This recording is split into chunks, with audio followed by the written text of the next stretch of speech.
Port Hedland, 1,800 kilometres from Perth in Western Australia's rugged northwest. 355 ships and 35.5 million tonnes of high-grade iron ore leave here every year. The Co-op Marine is just one of them. 3 years old, Japanese-owned, Liberian-registered.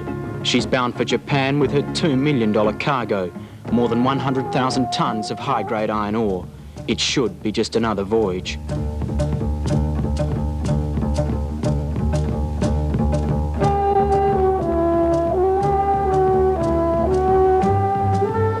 But this trip, something is wrong. Very wrong.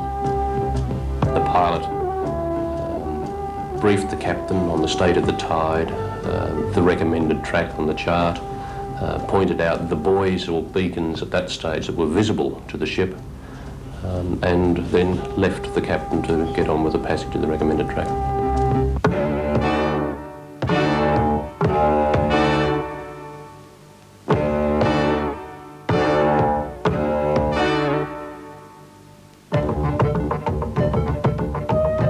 She had something like 3 nautical miles before reaching the Cornwallis Shoals.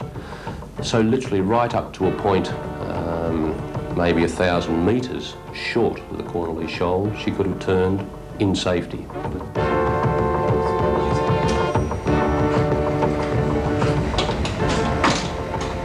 She got a message from a ship which was following about 30 minutes behind, which had sailed from the harbour about 30 minutes behind her. We understand that the message just advised the ship, the Co-op Marine, that it was the wrong side of a buoy.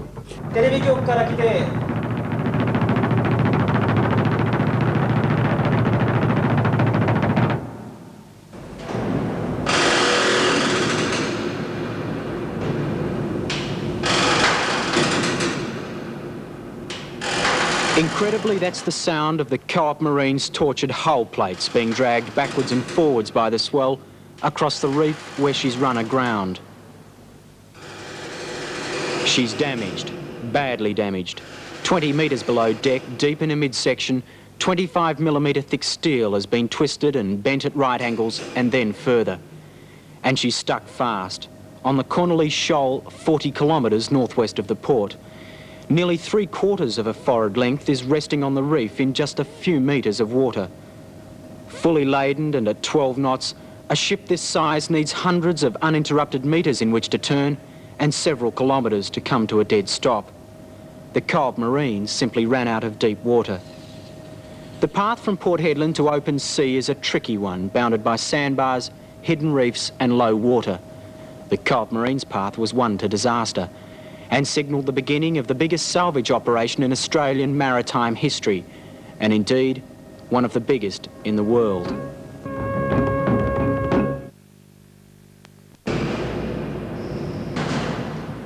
Well, the ship's damaged extensively. It hit the reef at some 10 or 11 knots. It was drawing 15 metres forward, and it lifted up several metres by the bow to come to rest on the reef with a ground reaction of about 10,000 tonnes. So the bottom damage is extensive. A lot of the frames have come away from the steel, but there are only a few small splits to the open sea which we've been able to seal. Ian Lockley is a director of the Fijian-based company Salvage Pacific Limited. It's one of a consortium of 4 Australian and Fijian companies which have taken up the challenge to do the impossible. I am confident. The team I have with me is confident, provided the weather lasts. I mean, we were exceedingly lucky that this hurricane broke up this morning. I mean, it's not a normal occurrence, so I suppose you could say luck is on our side. And if anyone can save the Co-op Marine, Lockley and his team can. He's joined by Captain Ken Ross from the Sydney-based tugboat operators Howard Smith Limited, and Ian Hoskisson, an engineer with Salvage Pacific. The three have worked together before and worked together well. Most recently, they fought and won the battle to refloat the Anro Asia, a container ship stranded off the Queensland coast.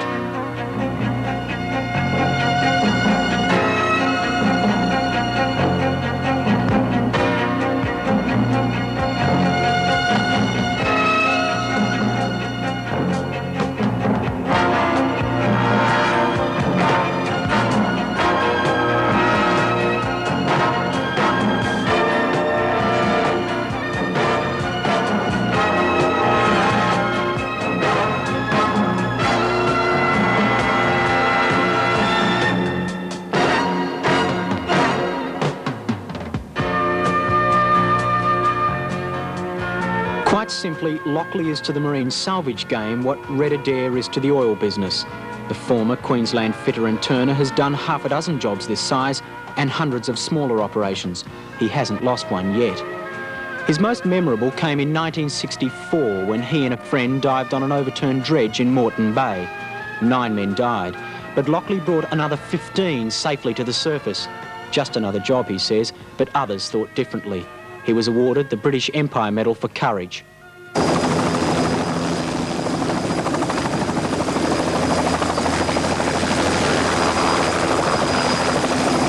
His team arrive in Port Hedland from all over Australia and the South Pacific, taking up the urgent call to save a ship, and urgent is the operative word.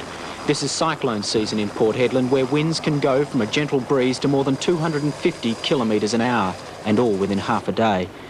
The seas are calm now, but it's 6 days before the tide peaks at 7.2 metres, and an attempt can be made to refloat her. They're racing against time, and weather holds the stopwatch. What's the biggest single problem you face? Well, the weather and getting everything ready for the high tides this approaching weekend. Is that the only chance you get?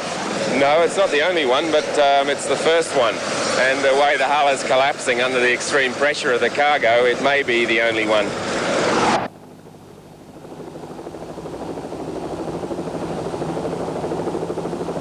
Everything is done at feverish pace. The operation is underway with military precision. The size and scope beyond comprehension. Tons and tons of equipment is ferried out to the ship by 3 commercial helicopters, 2 Bell machines and a more powerful Sikorsky. All day they fly. One takes off, another comes in to take its place.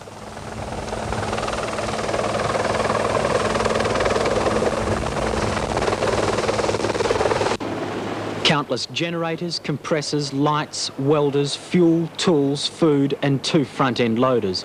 Those are taken to the ship in dozens of pieces and reassembled. Tens of thousands of dollars is committed and spent. What about that other bulldozer, Ken? Well, they'll want $4,000 before they'll shift it from Perth.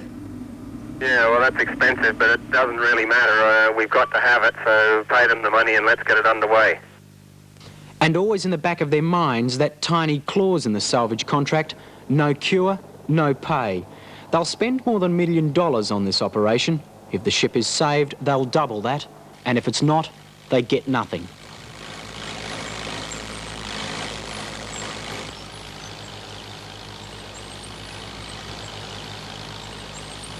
The idea is to get all the ore away from the bow where the ship is firmly grounded.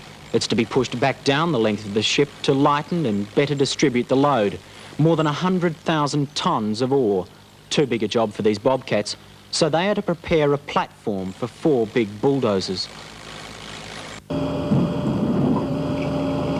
Bulldozers that weigh around 7 tonnes. Somehow, they have to be transported 40 kilometres across open sea out to the ship.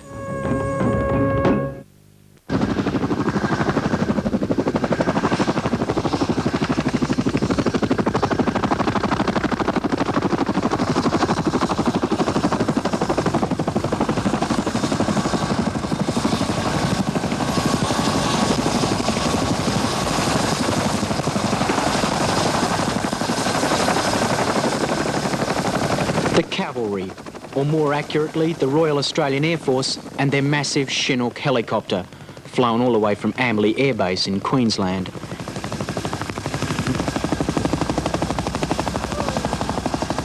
Capable of lifting 10 tonnes of army equipment, it's more than a match for the 4 bulldozers and lifts each one with a single sustained burst from its twin-jet engines. Lockley has hired the machine from the federal government. The cost? More than $300,000. There seems no end to his list of contacts.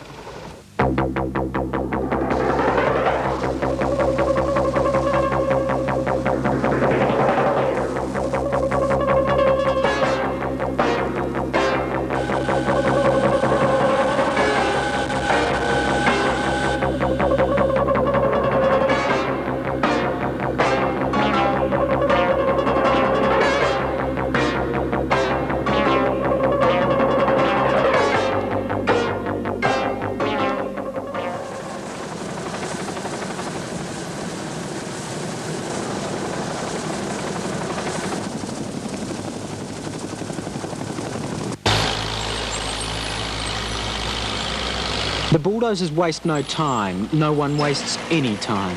Many of these men have never seen an ore carrier, save set foot on one. Now they live on board one and work up to 18 hours a day in temperatures brushing 50 degrees. Relative humidity is more than 90%. They have no idea when they'll be paid or how much, and frankly, they don't care. There's a job to be done, and it has to be done fast. Craig, what do you do for a living normally? Just a labourer. I'm a fitting machinist. I'm a truck driver. And what are you doing up here? Well, there's nothing in South Australia, so I came up here.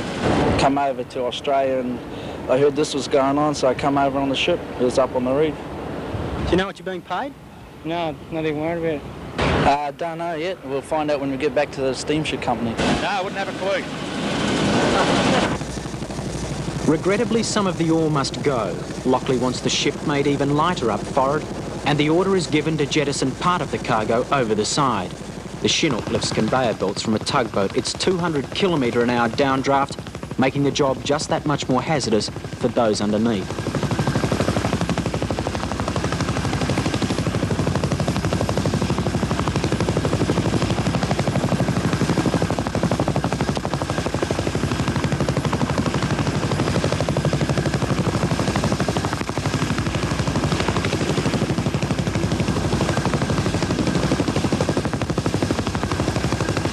No salvor likes to jettison cargo, but to preserve the venture as a whole, it's a small sacrifice to make.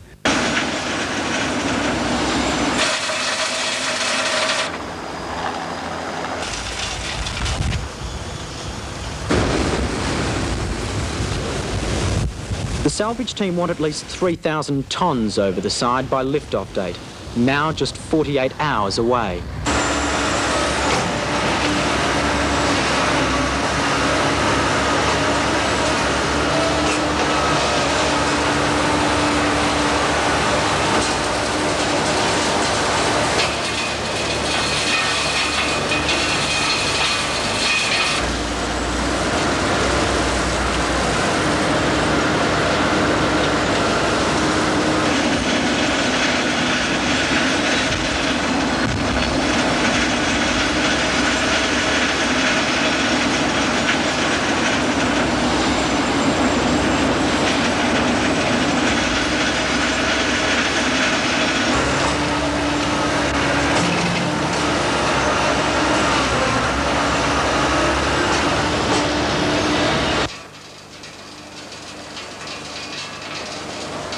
On the bridge, a careful watch is kept on a television monitor.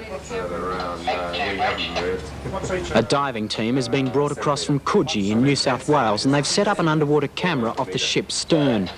A marker post showing 10-centimetre gradations records the slightest movement of the suspended rear end. This afternoon, however, the movement is only slight. Off Port Hedland, it's low tide. But that tide is beginning to cause problems.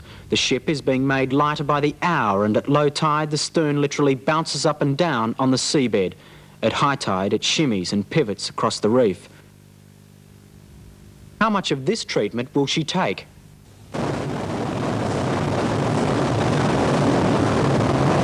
The answer? Seawater. The sea valves are opened and 5,000 tonnes of seawater rushes into each of the 2 port ballast tanks.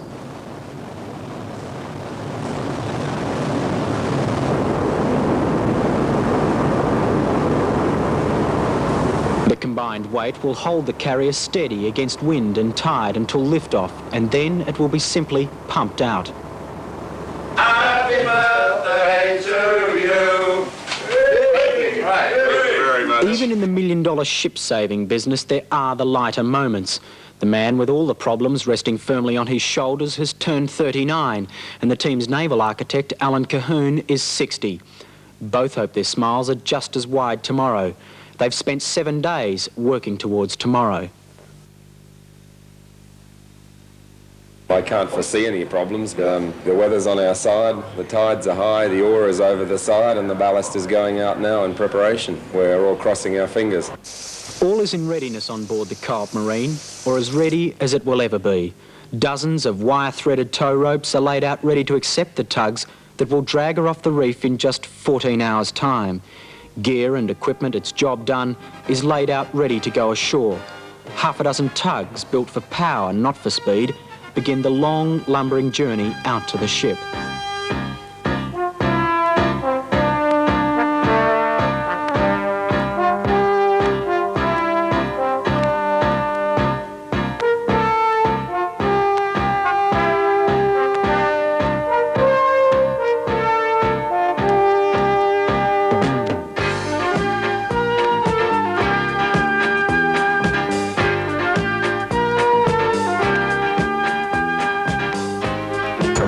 Through the channel and into there. We'll have two alternative tracks. Should be good. The weather's good? Well, we've got a little bit of a swell, which is not causing any problems at the moment. She's light now, so everything's right to go, isn't it? So she's on. Very good.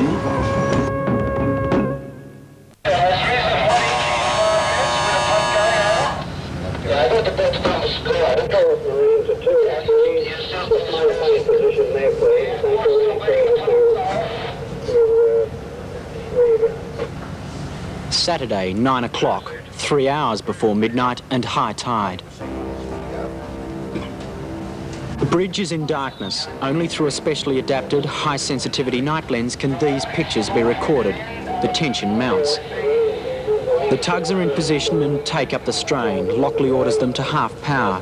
2 tugs take lines from either side of the bow. Another pair heave from the stern.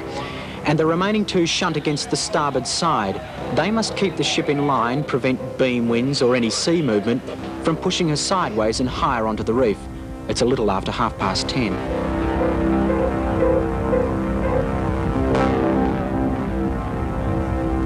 Down on deck, exhausted men take a well-earned break. Some have showered, but most are in the same clothes and the same filth of the past week. Sleep is out of the question. There is no rest, however, for the dozer drivers and their machines. Still, they push the oar back down the ship.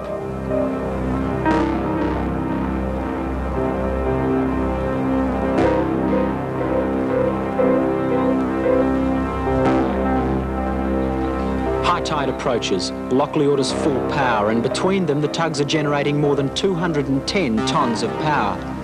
The ship doesn't move.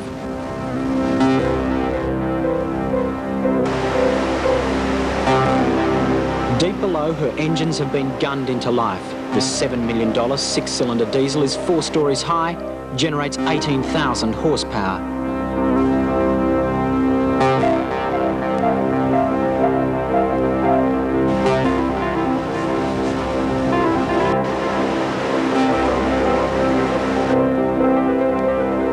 Nothing happens. Lockley rarely leaves the ship's compass. The slightest movement will register first in the quivering compass needle. Just keep it skipping.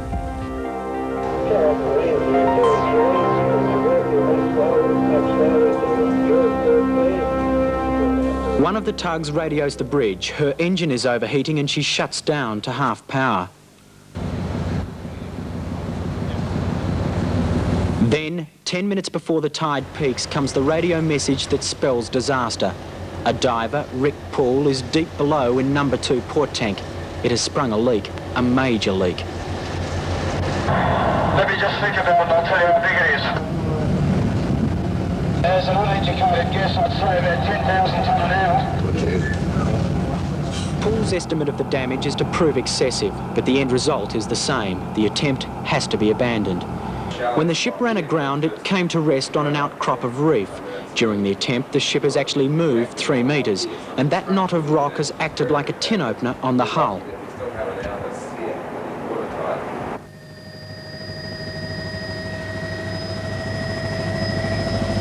Morning, and the Co-op Marine stands as a stark reminder of last night's disappointment. Well, yes, I was, and so was everybody else, but unfortunately, number 2 port tank split. The water was gushing in at around about 1,500, 2,000 tonnes an hour, and very quickly it became impossible to refloat it. Work begins immediately on the second attempt, the last attempt. There can be no failures this time. Lockley has a plan. He will fill the damaged number 2 port tank with air, and he calls on the Chinook to ferry more compressors out to the ship.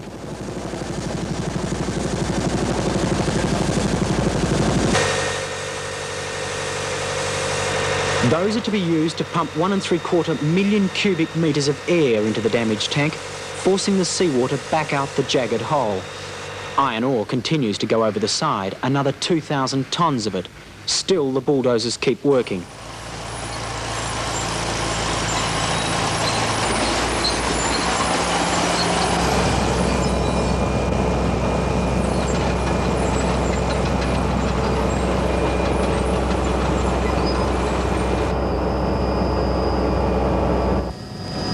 Minutes to midnight. The tugs have taken up their positions. Lockley and his team have taken up theirs. The scene is a replica of that the night before, but no one mentions it. Now we're running. And all the watertight doors are closed.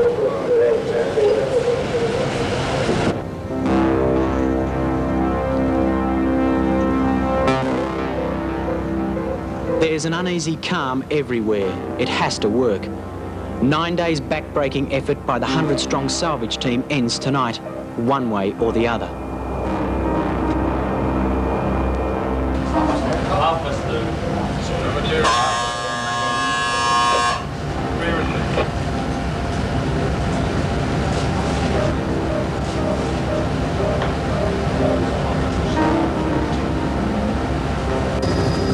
The tugboat's giant screws thrash the sea. The ship's engine is called on to join them. Everything is brought to full power.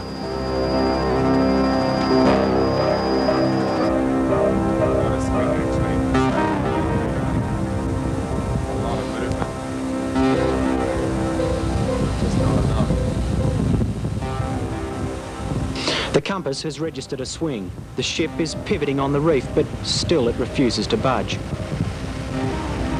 Then at precisely 11:36 p.m, a movement. No jolts, no lurches, just a barely perceptible movement. Yeah, oh yeah. Oh, we've moved easy 20 metres. Look where the buoy is, way the hell up there. Yeah. A few metres more. Yeah, oh, she's almost in a sea state. She's just pinned on the bow and that's all. Draft forward, please. Then at 11:47 she is free, and for the first time in nearly a fortnight the Co-op Marine floats. Emotions flow just as freely. Oh, well done. Tremendous. Well done. Congratulations to both you and your team. You must be a fairly happy man. Yeah, well, yeah, words fail me, I'm afraid. Yeah, very happy.